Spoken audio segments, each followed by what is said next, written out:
malfunctions. Yeah, get your chair, get your mats. Line up if you walk along the wall. I'm walking, y'all. Trying to save my feet and toes. I'm getting there. Yeah, I said I'm walking, y'all. Trying to save Here I come. Here I come. I do try to, yep. Hey, I ain't put on my lipstick. I like it. Yeah. I like it.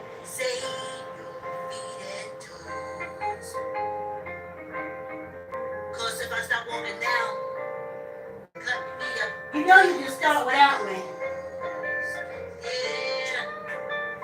Walk with me and save your toes and feet. You know you can start without me. Yes. Great Rod isn't, y'all. Great Rod isn't. Let's get this party started. Yes, indeed. Uh-oh. Let's see. Okay. I'll have to oil it again. I'll have to oil it again. Let's see. It could be the rubber hitting the road. Oh, I've been so preoccupied with practicing roller skating in the garage that I may have neglected a thing or two. Like, comment, share, tell an uncle, tell an auntie, tell a cousin, tell a friend. Thanks for coming on the walk, y'all. Yes. Yes. Subscribers, thank you. Facebook supporters, thank you. Oh.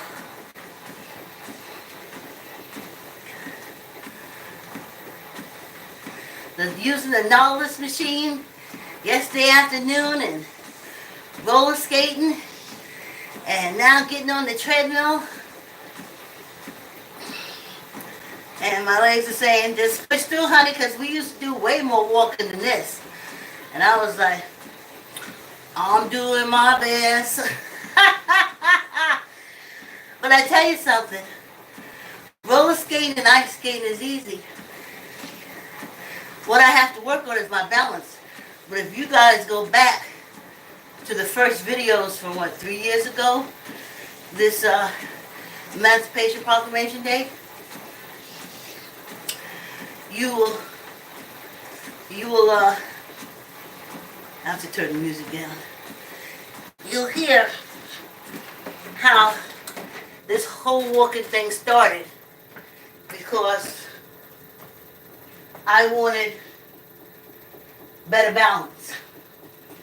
Gravity was pushing me down to a question mark, and on this penal colony, hi, my name is Vicki, coming to you live from the penal colony, aka USA, aka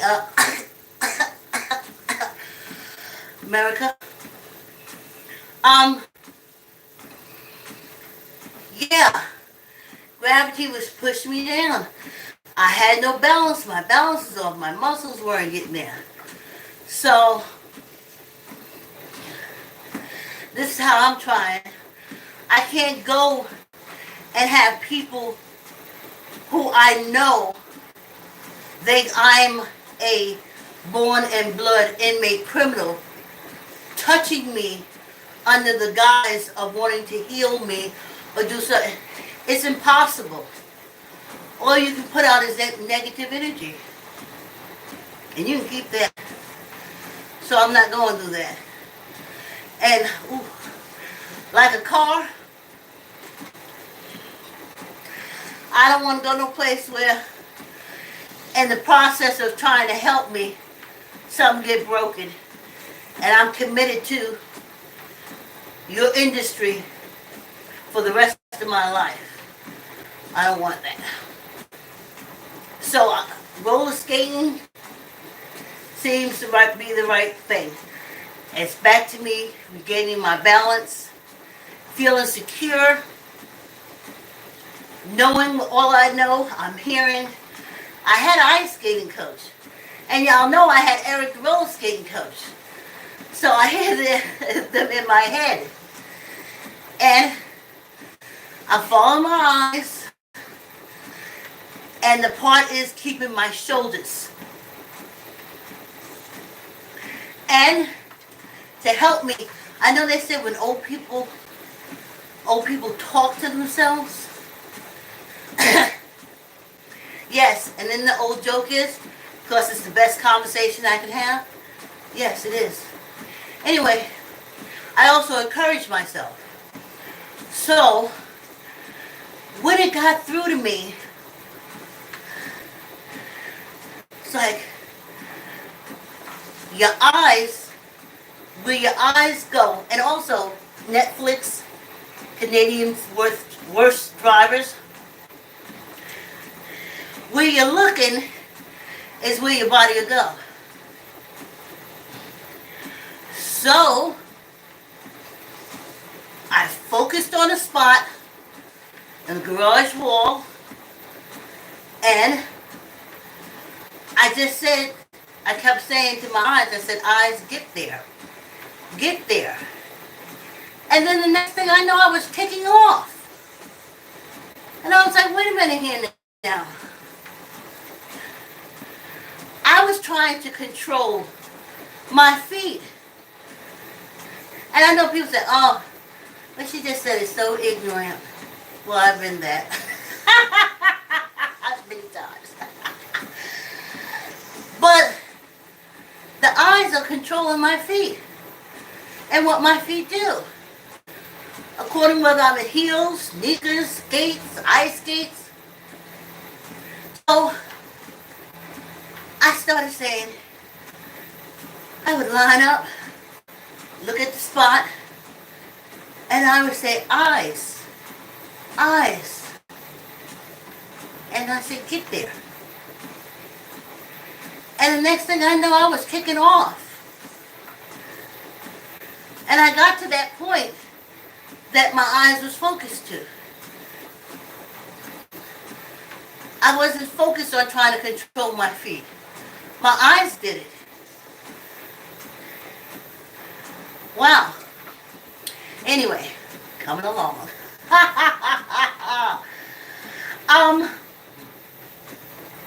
So there's that. Yeah, we're going to talk about the hanging tree.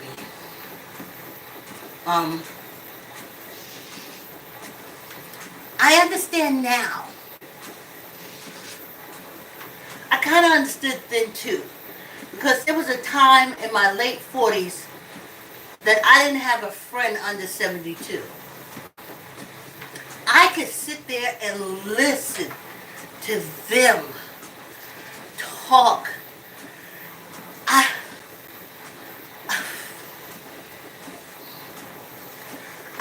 I knew they were wise. I knew they had made it to that age and they could give me something. Because my grandmother, when she wasn't a cult leader, she was a grandmother, she taught us for things that we needed in this world, in this life. But when she was a cult leader, she would switch it up and say, to take care of a man. To feed a man. So it was perplexing, but that's what cults do. They confuse you all the time. So I remember, and I probably told you this story, I can go back. I remember when I was down south. I think I had decided to stay because, I don't know, the cart or the horse. I don't know what came first. I was hanging out with Audrey. I went down there one summer and I was hanging out with Audrey. And they used to say Audra. Anyway. Anyway, so we would walk all over, just talking. She wanted to get out of her house from her parents. I know I wanted to get away from them, and I gotta tell y'all the truth. Audra was one, she was a mixed race. They just call her high yellow, but with an Angela Davis afro. Like with the hair that is a hairdresser's dream and a mother's nightmare. That kind of hair. And she had a bad ass afro. Very pretty. And back in the days then, the light skins used to marry one another because they didn't want the darker African blood to come in, because then they would obviously be labeled a blood-borne inmate criminal, and they didn't want life to be so hard. At least the patty rolls and the overseers, if you were a little light-skinned, you could catch a break. You know, that's the separation, the division and shit. And if you was real dark-skinned, they stomp you into the ground. That was the only difference. Not the skin tone, the treatment. Anyway,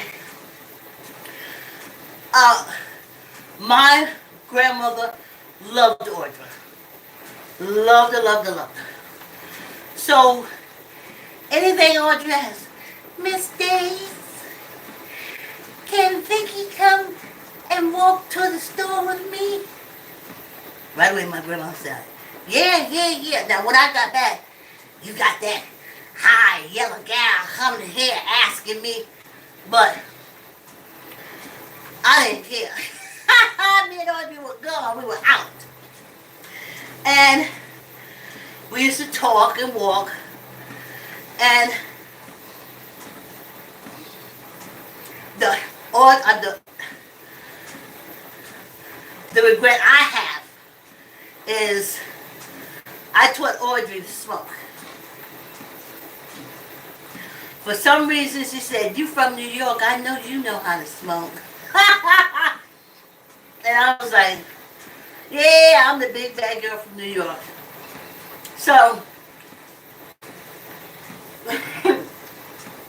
me and Audrey used to walk far away from the house so no one could see that we were smoking. And though the hanging tree was by the school, it was on a whole other middle class neighborhood where the side of town we live on wouldn't be there. So I'm walking with Audra, and I just left New York, and I need y'all people to know that I was born in the Bronx, but after 3 days in the hospital, I was back in Brooklyn, New York. I was adjacent to a Hasidic community.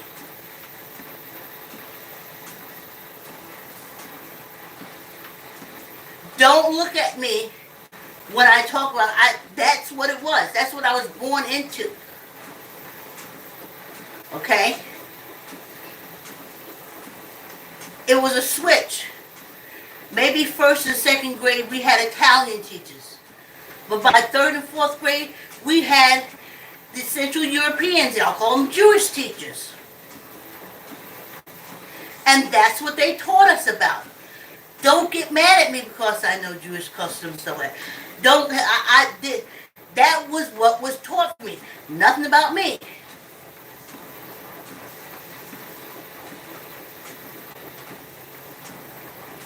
Even with Jewish people, I was like, raised together, adjacent.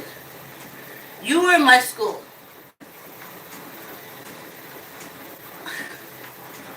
So, Me and Audrey were walking and talking, and I was like, isn't that horrible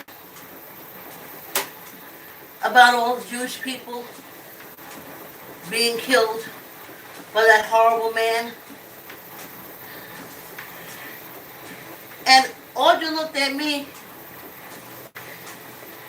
and she was like, she always said, girl, you so silly. Girl, you so silly. Let me show you something. So we walking, and we walking, and we walking, and we walking. And then she brought us to it. She said, this the hanging tree. And I said, hanging tree? She said, yes. They hung us there. I know they was white people. I said, oh.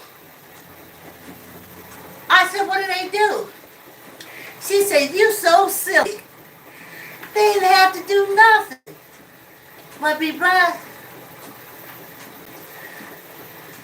And I just remember looking at the tree. Walking around the tree, looking at the tree.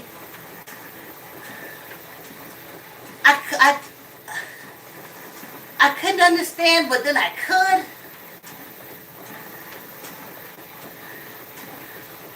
But people getting killed, I know now it's called citizen's arrest. Y'all say, oh, the lynch mob got together. It wasn't a lynch mob.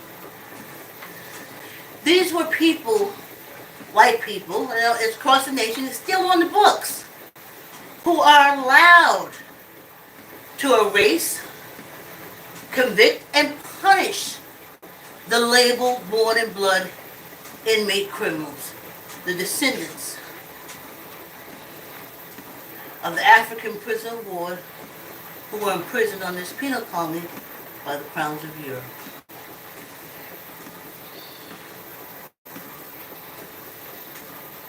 So that was their only crime. But back then, looking at the tree, I just know that they suffered a loss of life, but I had suffered a loss of my mother. I had suffered the loss of the family that I was born into that I knew. So after a while, Audrey and I would go there a few times. There was a good, nice smoking path. And then when Audrey graduated, and as they do down south, got married, got pregnant, moved away. I would go to the hanging tree. I would take that long walk when I had to walk because that was familiar to me. It was something that Audrey, my good best friend that wasn't here no more, introduced me to. Hey! Whoa! Y'all ain't telling me I'm 2 minutes over? Let's take some water. Like, comment, share, tell an uncle, tell an auntie, tell a cousin, tell a friend. Subscribe.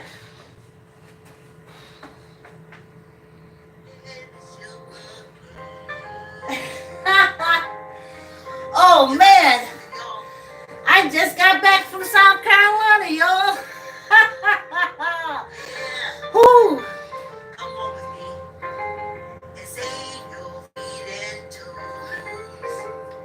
Yeah, I said come on with me. See that hanging tree just as clear? Because if I start walking down, it cut me up until this. Yeah, come on with me and say your toes. Now,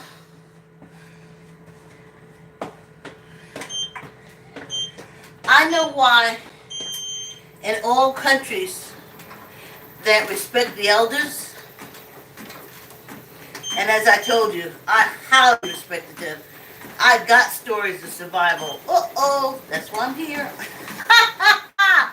Yes, I've learned a lot. But I know that here And I guess your Madden energy, as you get older, you're able to see stuff and understand stuff. You just live long enough to put shit together. But not here on this penal colony. On this penal colony, you instantly become a witch. You're not a wise auntie or a wise uncle. Basically, especially the label born in blood inmate criminals like myself. Don't get the name wise put on it too often. If ever. So, I mean, I understand that. Because I've reached a point where I think that the energy from the hanging tree after they cut it down. So like I told y'all, Audrey got married, went off. I started volunteering after school at the Veterans Administration Hospital. Then I was doing that even when Audrey was here. I think, no, I had choir. I still went to choir. Audrey wasn't there. I had choir practice and stuff. And then, you know, I go by and circle the tree and rub it. I didn't know anything about hugging, tree hugging. It wasn't until the 2000s I met Sister Flack and she talked about tree hugging.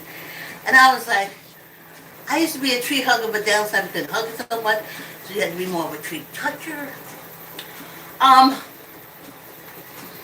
And I went back one day and it was gone. It was gone. I mean gone. I stood there, even now when I think about it, and I cried. I cried. I was angry. I know what South Carolina was doing. They was trying to cut down the memory of their assholery.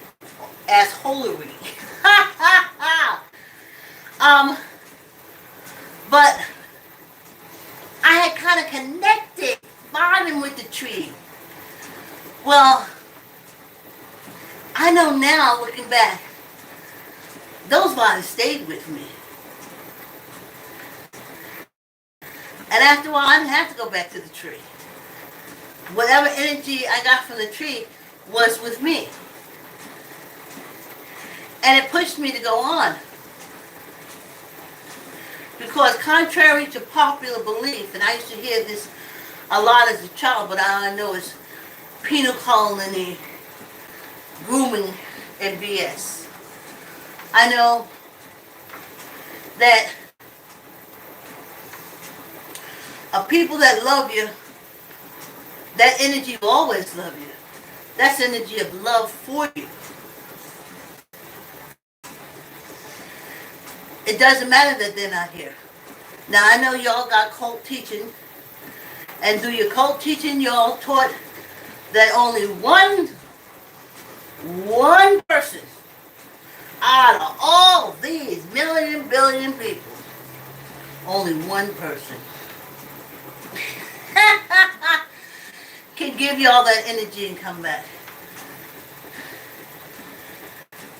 I couldn't understand when I was a teenager down south how they tried to convince me, because they didn't speak about my mother who had passed, but how they tried to convince me that they call it dead. I know it's a separation of matter and energy.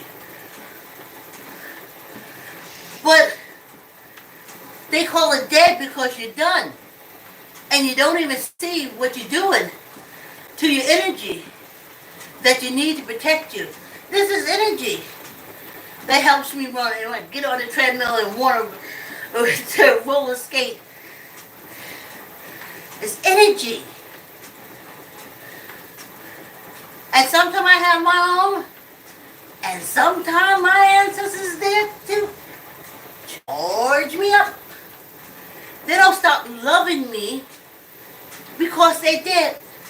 I used to say, how is this white man whose people out here on this penal colony hate my freaking guts, but he's the only one that loves me? How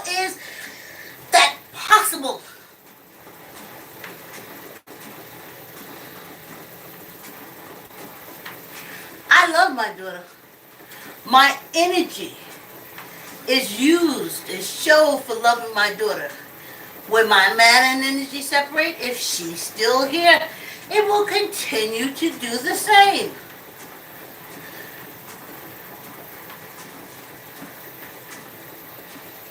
You know that little voice that said, don't go down that block?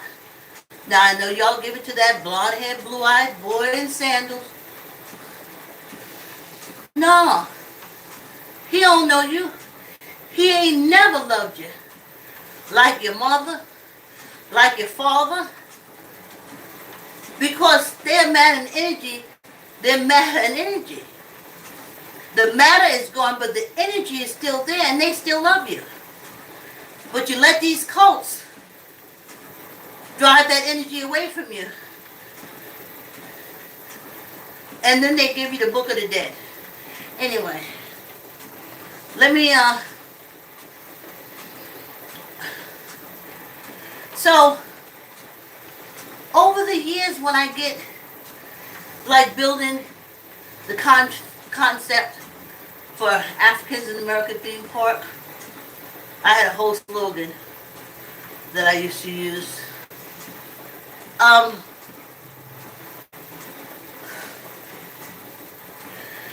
I often wondered, because I was like, I can't be the only one that thinks that we're fantabulous.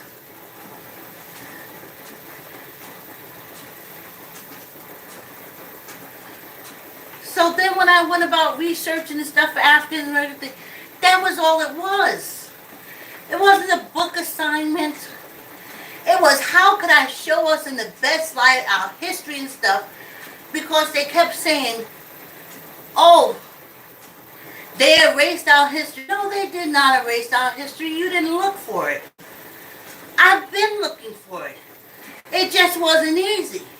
Until I said, I want to build a theme park devoted to African American culture and history. There's the thing. That's that. Devoted to Africans in America culture and history.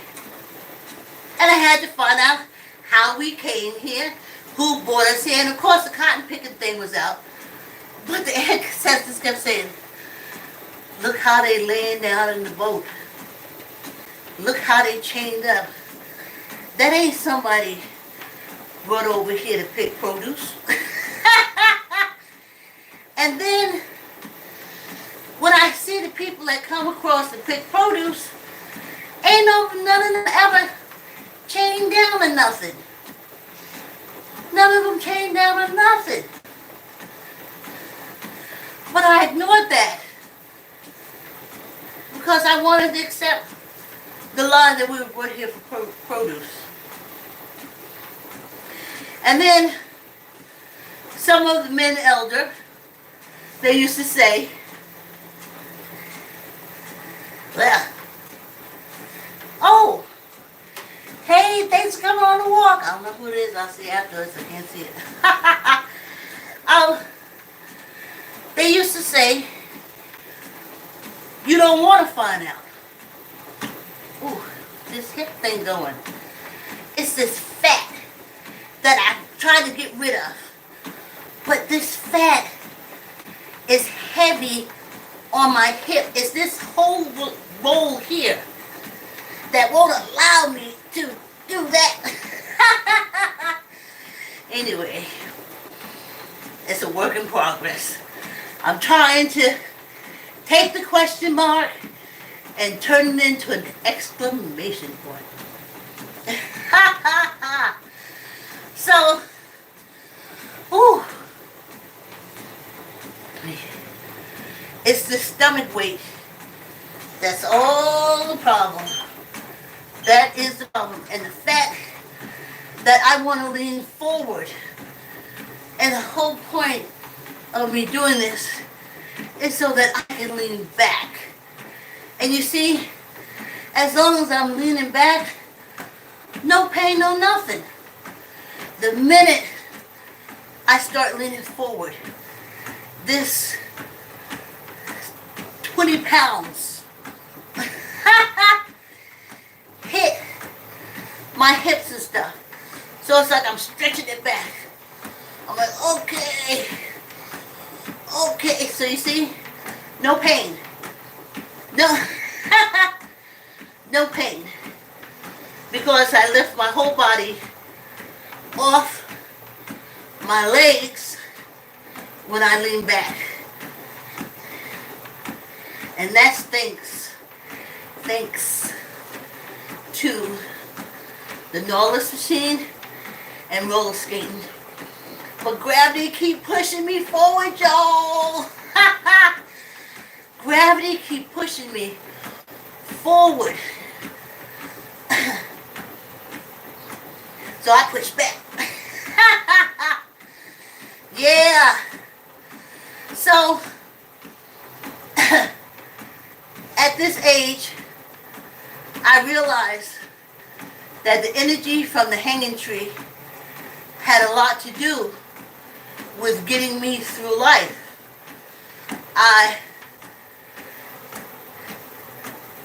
From birth, I had a love for African Americans. And I couldn't understand why we couldn't love ourselves. And they tried to beat it out of me. Don't love me, don't love me. I'm a labeled, born and made criminal, and so are you. So we gotta hate each other. And I couldn't get that. I couldn't get that. I really couldn't. I really couldn't. And then, though I was in a cult that was teaching me that blonde-haired, blue-eyed receptacle was better than my mother, than my father, than everyone in my family, and I just could not accept that. I can't. I love my family. I can't say the same. It's definitely a one-way street. But it bees like that sometimes. You know? Everybody can't love. Okay. Oh, y'all see what I'm talking about? The minute my body leans like this, it's like a cog all of a sudden gets clogged. And I feel this like pain. The minute I pull myself back, which seems like back to me, which may be normal for y'all, I'm fine. I just got to get rid of this. And if there was an African American or African suction place that I could go to, I would go there and get this sucked right out. No, I don't have time for fasting and stuff like that. I'm 65 years old. But we'll see what skating will do in the interim. Yeah. You know what I see when I skate?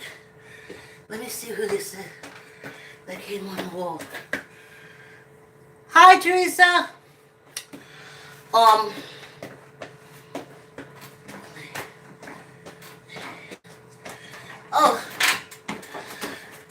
Teresa, thanks for coming on the walk.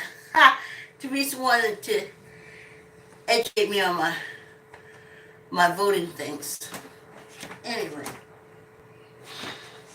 or like another one of them happy moments. I never knew how stressful it was. Really thinking that my vote was going to do something. It did nothing. Didn't keep the civil rights things. Didn't keep nothing for women. And definitely keep nothing for old people. And now I am living it, honey. I was like, no, don't cut Social Security. No, don't make us pay all that money for Medicare. No, don't. And they said, F you, bish. That's an inside joke. Anyway, tuck the elbows in. I think I want some water, y'all. Give me a minute.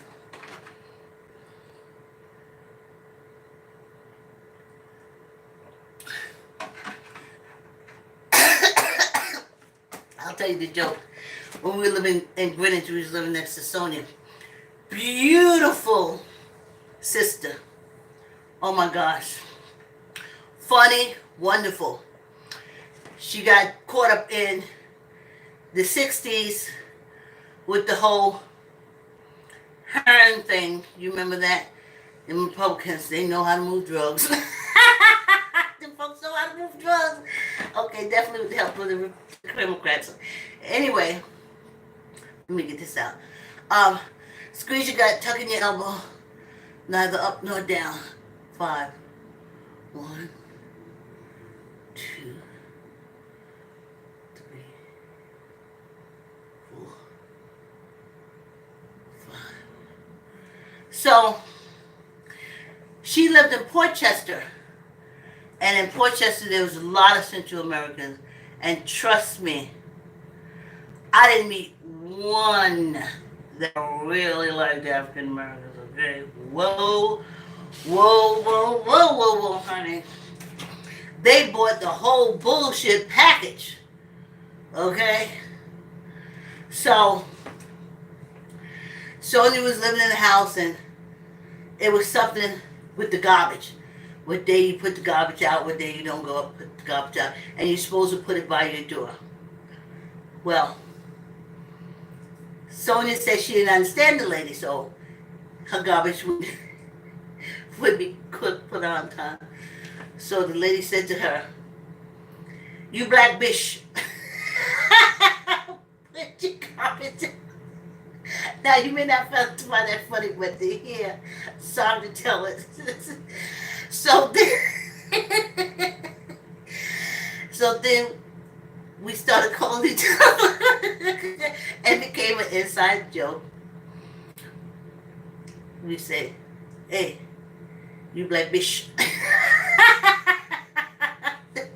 Squeeze your gut, tuck in your elbows, neither up nor down.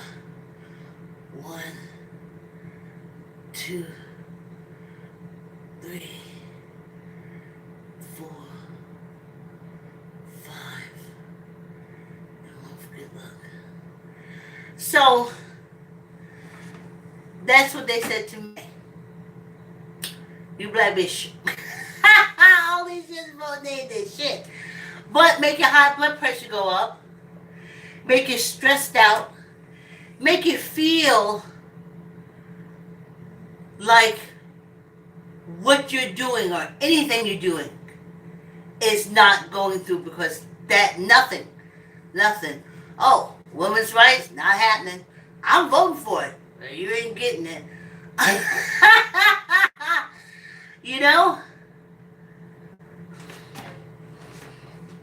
Anywho, I've been happier ever since.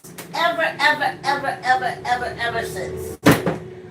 I don't care what warden kicks me in the butt or what warden kicks me in the vagina. Now, I can say, my name is Bennett, but I ain't in it. But when y'all ready to windmill, let me know. Let me know when you want to middle. I can't even get it out right. Let me know when you want a windmill. But other than that, happier, healthier, no. The stress of this country, this penal colony cannot be on the label born in blood inmate criminals because we're restricted because we're called born in blood inmate criminals. So there you go. Thanks for coming on the walk. Like, comment, share, tell an uncle, tell an auntie, tell a cousin, tell a friend. Subscribe. Have a glorious day. I don't like to use that term. Hold on, let me get YouTube back. I'm trying to take those cult terms out of my vocabulary. Have an excellent day. See you tomorrow.